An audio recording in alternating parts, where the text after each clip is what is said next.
Hozir bizda Moskvaga hamda Kazanga avtobus reyslarimizda posyolka jarayonlari faoliyatini yaqinroqdan ko'rishingiz mumkin.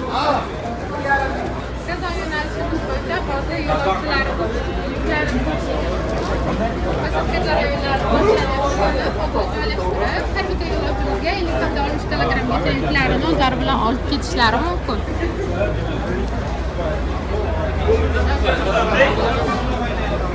Hozir ayni damda bu tomonni ko'rishingiz mumkin. Moskva yo'nalishimiz bo'yicha posyolka jarayonlari joylashib olishgan. Ichkarida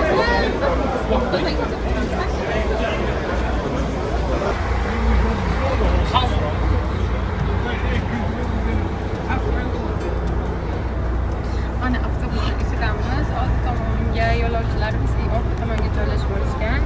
Kuzatishingiz mumkin.